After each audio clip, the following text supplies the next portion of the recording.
Good afternoon, Sir Alda Reyes. So, I am GR Nikituan from BSMT2 Section Metallurgist. So, in this video, I'm going to explain my CO1 assessment.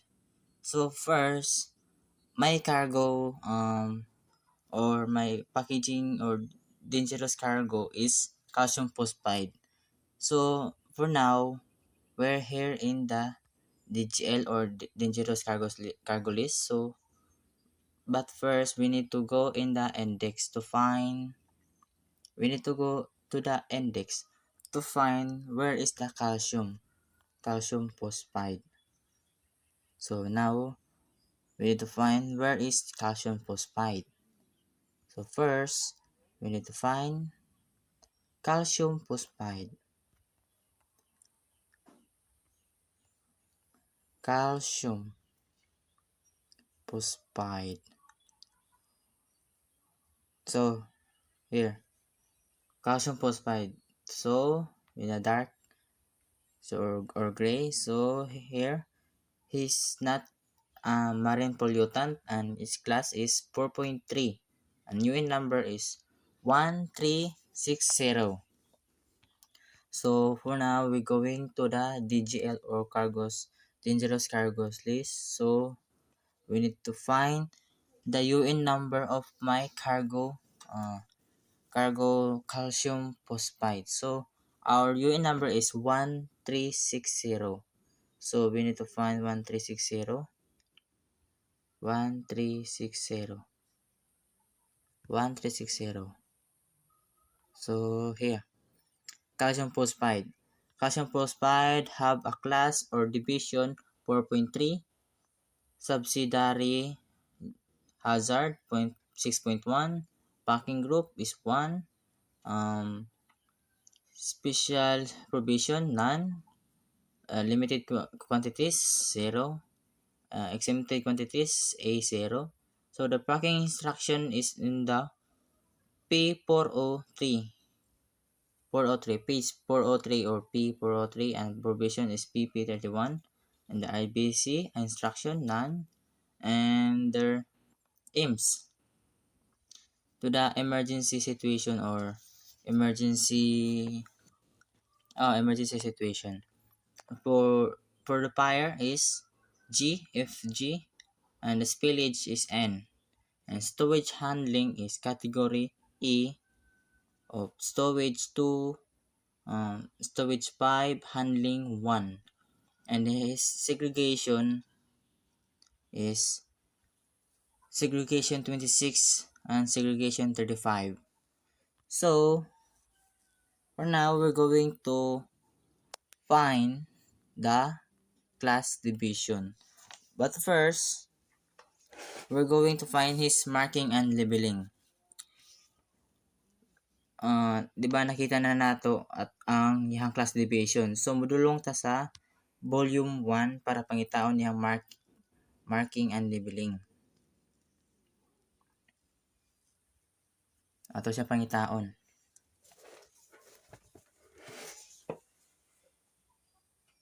So, open dito.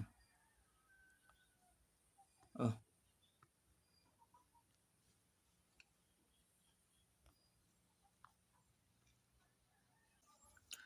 So now we're in the volume 1, part 7. So we're going back to part 5. Because part 5 is all about marking and labeling.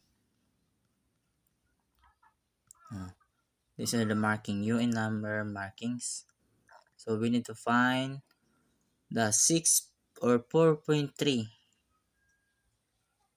The 4.3 class division.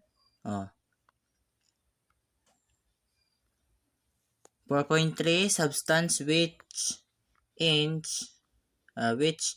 contact with water emit flammable gases, flame black or white, blue for black or white. So this is marking.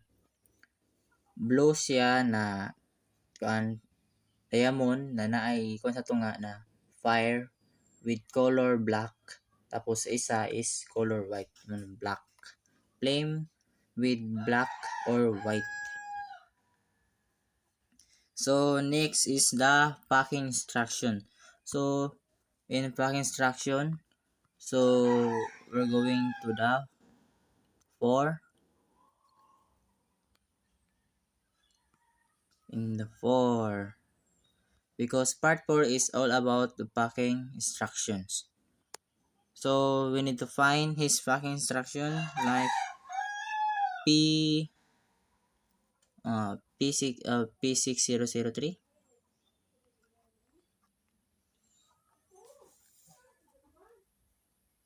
Wait lang. Packing instruction.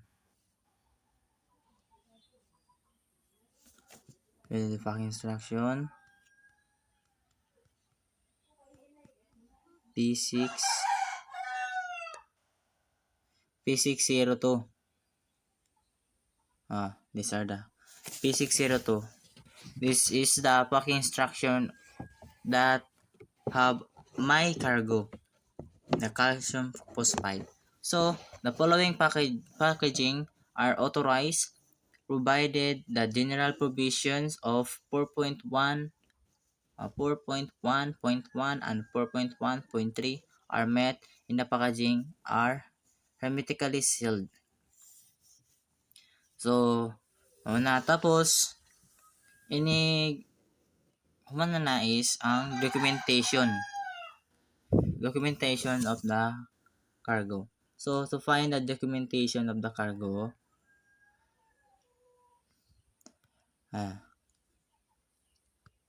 ito sa handling.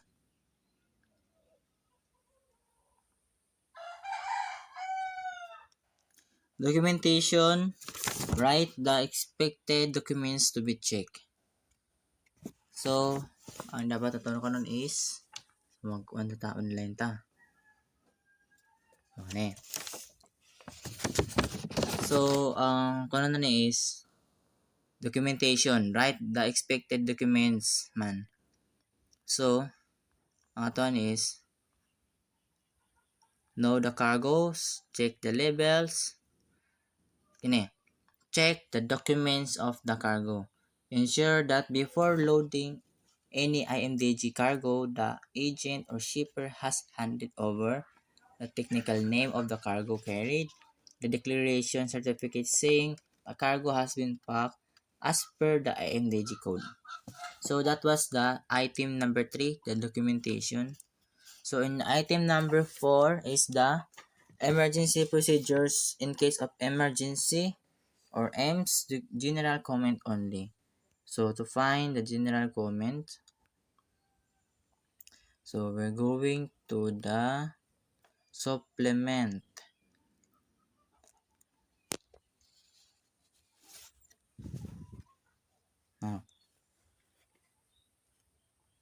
Going to the EMS, emergency.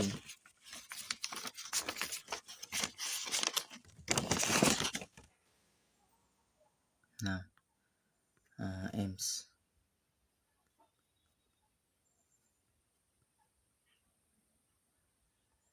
EMS. So our EMS is FG. So we need to find EMS FG. So FG, general comments only. So general comments, so in a fire, exposed cargoes may explode or their containment may rupture. Liquid material leaking from ruptured receptacles may be ignited and may spread the fire. So, mo din ang mga general comments sa daghan naman para ato lang gamay basa aron madali. Tapos, sa spillage, ang spillage is all an SN. So, N. Arita sa N.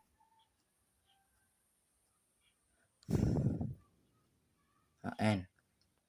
November. So, an SN is substances reacting vigorously with water. So, in general comments, wear suitable protective clothing and self-contained breathing apparatus.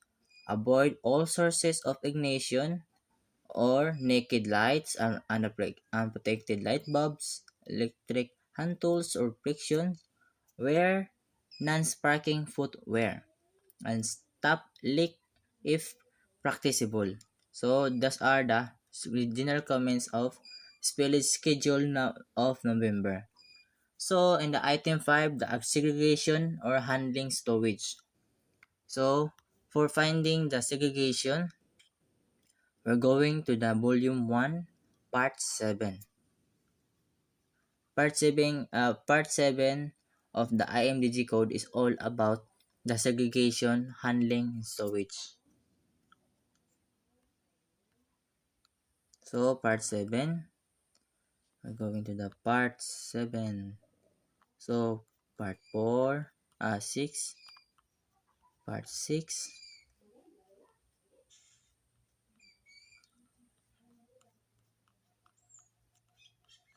part 6. So 7, provisions of concerning transport operation. So general stowage provisions. Ano pahitaan na to ang ato ang segregation handling na gi-provide sa atong cargo na segregation number 26, segregation number 35.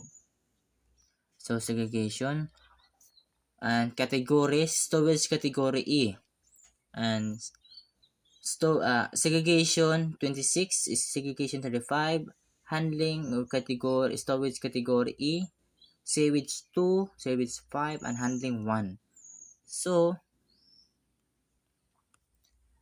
storage category E. So, cargo ship or passenger ship carrying a number of passengers limited to not more than 25 or to 1 passenger per 3 meter of overall length, whichever is greater number. So, on deck or under deck. And other passenger ships in which the limiting number of passengers transported is exceeded. So that was prohibited. So the segregations, we need to find the segregation given by our cargo. Stowage 2. So stowage 2 is about clear or living quarters, and stowage 5 is if under deck, stow in a mechanically ventilated space. And our segregation handling code is each one. So keep as dry as reasonably practicable. And the segregation is our number is all segregation 26 and segregation where's segregation 26 and 35. So 26 is all about the in addition from the good of classes 2.1 and 3 when stowed or deck of a container, a minimum distance of 2 container spaces at warship shall be maintained. When stowed on ro-ro ship, a distance of 6 meter at warship shall be maintained, and segregation 35 stow separated from segregated 1 acids. So that was our segregation. So in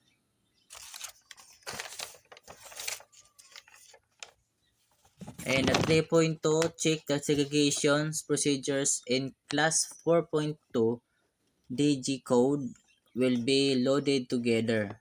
So class 4.2. So pita na to ng class 4.2. Class 4.2 with 2.1. 4.2 and 2.1 flammable gases. So we have 2. 2. Flammable gases 2.1, DG or the dangerous cargo will be in 4.2. So we have 2. We are in 2. 2. Non flammable gases is the white 2.1. So 2.1 to 4.2. It's 2. So 2 means separated from. So what is separated from? So we need to find the formation and its definition about the separated from.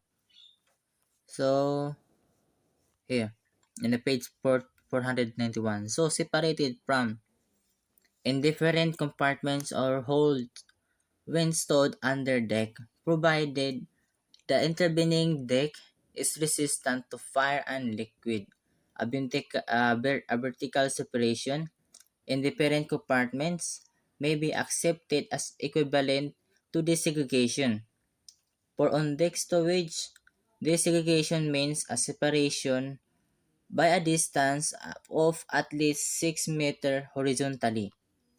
So 6 meter horizontally. So mao ni yang purma. Ani. Nanay sulod, na usa bakante. So that was my task 1. So in the task 2 of is so that was my explanation about my task 1 answer. And in the task 2, so task 2 about my CO. So task 2, check if below cargo data is correct and if it is transportable especially during southwest monsoon season. So the cargo data is iron ore fine test certificate cargo data. His moisture content when received is 20.5% and his flow moisture point or the FMP is 22.35%. So if we're going to check it, there was a missing na ay kulang. Ang kulang is ang TML na ang giingon sa uban na ang cargo handling is group A handling is dapat ang moisture content is below or less than by or gamay siya sa TML. So wala man tay TML ani. So in this 2.1 is we can say that it is not transportable kay kulang ang yang given na data kay walay TML or transportable limit. So in the 2.2, check the transportable limit or TML above cargo based on the test certificate data. So in getting the TML, so we're going to multiply the FMP of 90% point or 90%. So 22.35% times 90% is equal to 20.115%. So we have TML now. So based on the given of the group A handling, the moisture content is less than by its TML. But in this TML it is only have just like this. Oh, TML is only have 20.115%. Its MC is 20.5. It is 20.5. It's blurred. It is 20.5 and its FMP blurred siya. FMP is 22.35%. So mas dako ang MC. Mas dako ang yang MC kisa TML. Hindi siya maklaro.